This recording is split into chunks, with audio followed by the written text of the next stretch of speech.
आदाब, ये आकाशवाणी है। खबरों के साथ मैं हुसैन अख्तर।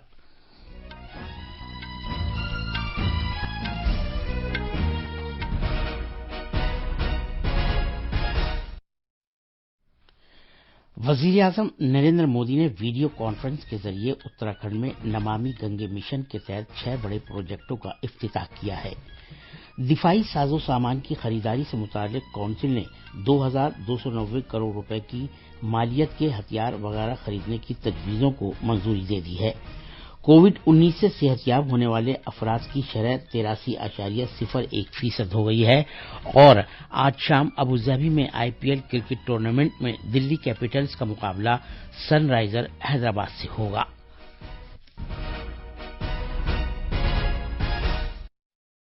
अब खबरें तफसील से। वजीर-ए-आजम नरेंद्र मोदी ने वीडियो कॉन्फ्रेंस के जरिए उत्तराखंड में नमामि गंगा मिशन के तहत 6 बड़े प्रोजेक्टों का इफ्तिताह किया है।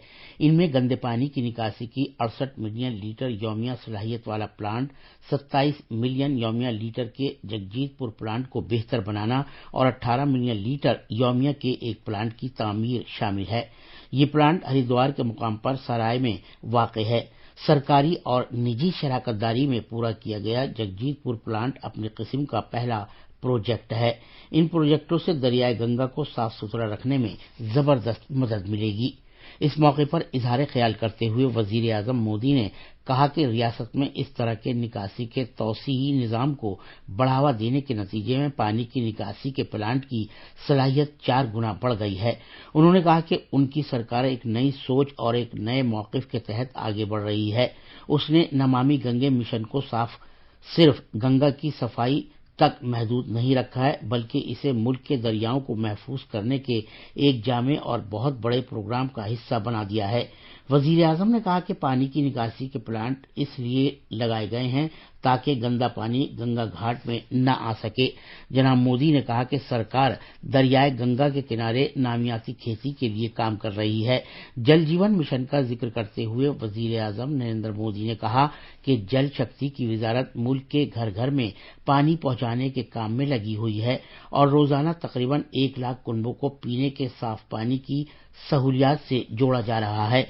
महज 1 साल में 2 करोड़ कुनबों को पीने का पानी फराहम किया गया है। उन्होंने ज़राअत और लेबर के शोबों में इस्लाहात के खिलाफ एजिटेशन करने वाली अपोजिशन पर नुक्ताचीनी की।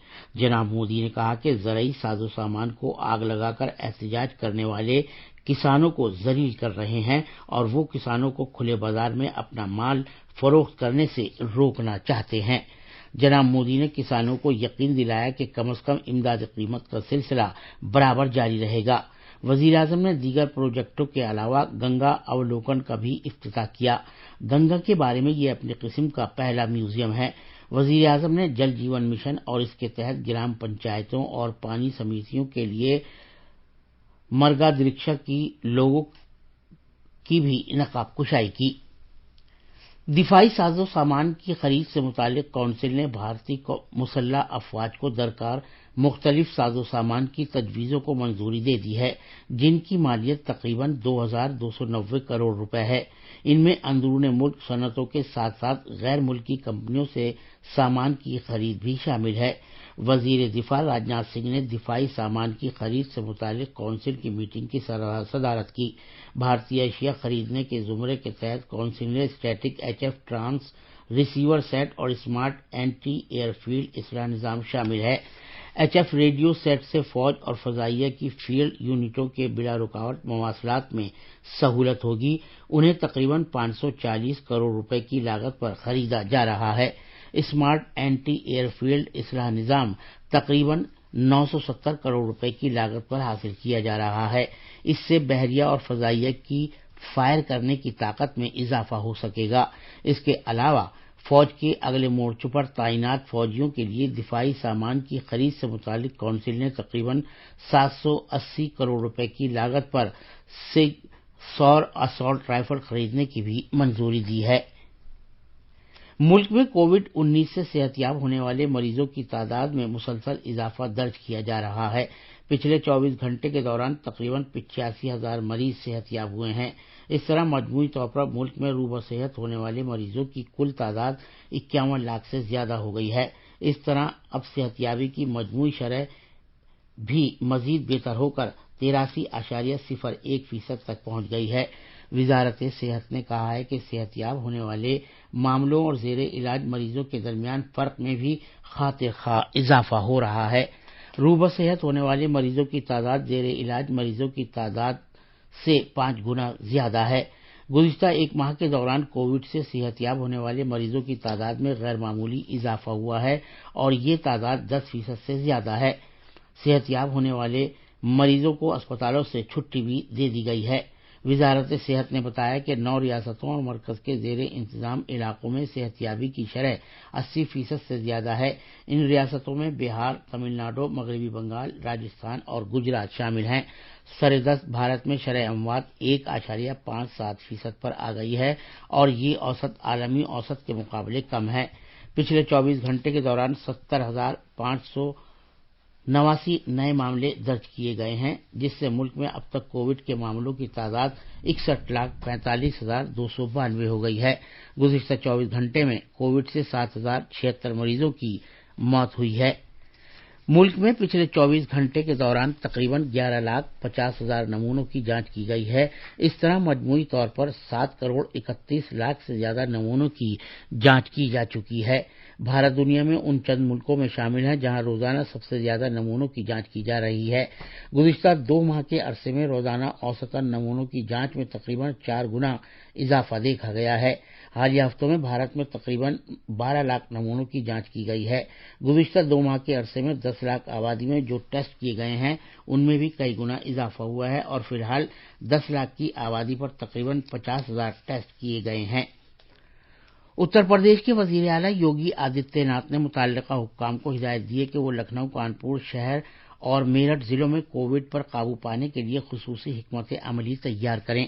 حالیہ دنوں میں ان ضلعوں سے بڑی تعداد میں لوگوں کے اس بیماری میں مبتلا ہونے کی خبر ملی ہے۔ وزیر اعلیٰ نے کہا کہ ریاست اس وبا کو پھیلنے سے روکنے میں بڑی حد تک کامیاب رہی ہے۔ اس مہینے کی 18 تاریخ سے روزانہ صحت یاب ہونے والے افراد کے مقابلے میں کووڈ سے متاثر ہونے والوں کی تعداد میں کمی آ رہی ہے۔ وزیر اعلیٰ نے ان 16 اضلاع کے لیے خصوصی افسر مقرر کیے ہیں جہاں روزانہ 100 سے زیادہ نئے مریضوں کا پتہ چل رہا ہے۔ یہ خبریں آکاش وانی سے نشر کی جا رہی ہیں۔ جموں کشمیر میں پاکستانی فوجوں نے آج صبح سویرے پونچھ ضلع کے منکوٹ سیکٹر میں لائن آف کنٹرول پر چھوٹے ہتھیاروں اور بھاری مورٹار سے گولہ باری کی۔ اس گولہ باری کی تصدیق پی آر او نے بھی کر دی ہے۔ سرحد کی نگرانی کرنے والے الرٹ بھارتی فوجیوں نے پاکستانی فوجوں کی توپوں کو خاموش کرنے کے لیے اسی طرح مؤثر کارروائی کر رہے ہیں۔ بھارت کی طرف سے کسی جانی یا مالی نقصان کی کوئی اطلاع نہیں ملی ہے۔ لیہ پہاڑی کونسل کے آئندہ چناؤ کے بائیکاٹ کی اپیل واپس لینے کے بعد امور داخلہ کے وزیر مملکت جی کشن ریڈی نے کل لیہ کا دورہ کیا۔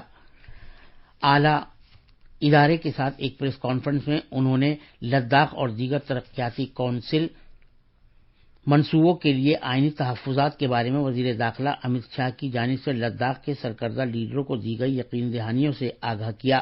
وزیر موصوف نے عوام سے اپیل کی کہ وہ جمہوری عمل کو مضبوط بنانے کے لیے چناؤ میں حصہ لیں۔